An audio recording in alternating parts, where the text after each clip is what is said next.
वक्फ board, आप लोग बार बार कहते हैं ना, ये ऐसा नहीं है, ऐसा ही है। सेक्शन 40 में किसी भी जमीन को आप वक्फ प्रॉपर्टी डिक्लेयर कर देता था। वक्फ प्रॉपर्टी डिक्लेयर करके फिर किसी गरीब के लिए नहीं करना है।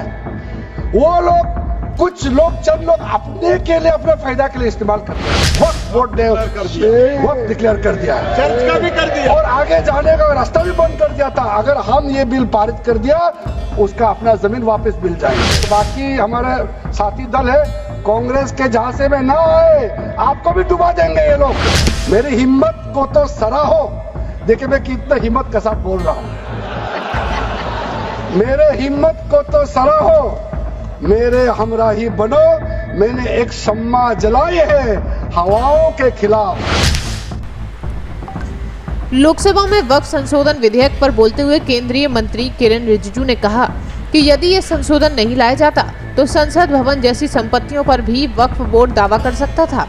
उन्होंने स्पष्ट किया कि सरकार का किसी धार्मिक संस्था में हस्तक्षेप करने का इरादा नहीं है, बल्कि वक्फ संपत्तियों के प्रबंधन में पारदर्शिता लाने के लिए ये कदम उठाया गया।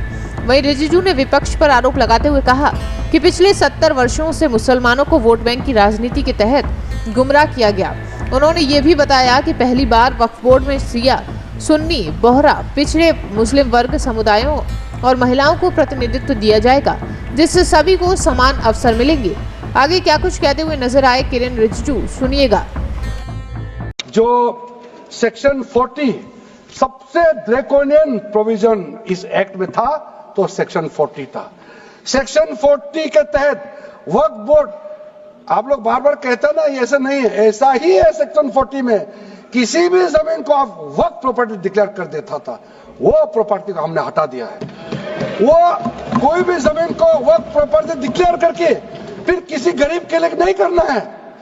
वो लोग, कुछ लोग, चंद लोग अपने के लिए, अपने फायदा के लिए इस्तेमाल करते हैं। ओवैसी मैं तो नाम नहीं लूंगा, लेकिन सर ये प्रावधान को इतना मिसयूज हुआ, इसलिए तो इतना लाखों प्रॉपर्टी की संख्या बढ़ गई। अब किसी प्रॉपर्टी को कैसे आप क्लेम कर सकते हैं? इसलिए इस सेक्शन 40 की वजह से, अध्यक्ष महोदय जी, इस सेक्शन 40 की वजह से कई मुद्दे इस देश में आया है।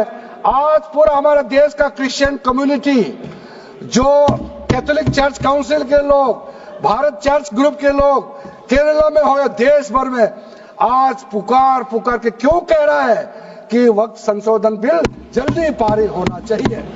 वो इसीलिए कि सेक्शन 40 का मिसयूज होता था। सर आप सोचिए, केरला का एमपी, तमिलनाडु का एमपी लोग तो सोचिए, अगर आपने गलती से इस बिल का विरोध कर दिया तो आप क्या विरोध झेलना पड़ेगा बाहर में। आप कल्पना कीजिएगा अभी से। आप सोचिए, मैंने पिछली बार भी बताया, सुरेंद्रेश्वर टेम्पल के बारे में तो आपको बताया, जब बाकी कोई धर्म ही नहीं था तब ये सुरेंद्रेश्वर टेम्पल था। तिरुचेंथुराई विलेज तमिलनाडु में, उसको वक्त डिक्लेयर करने के बाद कर्नाटका में तो हजारों एकड़ का इशू है। फिर सर हरियाणा में जतलाना विलेज, यमुनानगर में सिख गुरुद्वारा का जो जमीन है, कभी वहां मस्जिद भी नहीं था, कभी वहां मुस्लिम का सेटलमेंट का भी रिकॉर्ड नहीं था, उसको भी वक्फ डिक्लेयर कर दिया था। उसी प्रकार से केरला का मनम्बम का जो इशू है, वो तो अभी सब जान ही रहा है कि 600 क्रिश्चियन फैमिलीज का जो जमीन को वक्फ बोर्ड ने वक्फ डिक्लेयर कर दिया, चर्च का भी कर दिया, और आगे जाने का रास्ता भी बंद कर दिया था। अगर हम ये बिल पारित कर दिया, उसका अपना जमीन वापस मिल जाएंगे गरीबों का, किसानों का। ऐसे चीजों में आप लोग भी समर्थन करना चाहिए। मैं तो मानता हूं कि अभी भी देर नहीं हुआ, अभी भी आप जिद पे राजनीतिकरण करके आप अड़े रहे, आप मुश्किल में फंसने वाले हैं। विशेष करके हमारे कांग्रेस वालों को मैं कहना चाहता हूं, और बाकी हमारे साथी दल है, कांग्रेस के झांसे में ना आए, आपको भी डुबा देंगे ये लोग। इस बिल को विरोध करके बहुत बड़ा नुकसान होने वाला है। आप ध्यान से सुनिए अध्यक्ष महोदय। इसलिए अंत में सर, क्योंकि मैंने कहा है कि मैं आखिर में जवाब दूंगा, तो हम लोग आगे भी इस पार्लियामेंट को भी वक्त डिक्लेयर ना कर दे, हम लोग आराम से भविष्य के लिए और अच्छा काम करे। मैंने पॉजिटिव बात में अपना बात को रखा है। अंत में मैं अपील करके अपना बात को समाप्त करना चाहता हूं। इसी लाइन के साथ मेरी हिम्मत को तो सराहो। देखिए मैं कितना हिम्मत के साथ बोल रहा हूं। मेरे हिम्मत को तो सराहो, मेरे हमराही बनो। मैंने एक शम्मा जलाई है हवाओं के खिलाफ।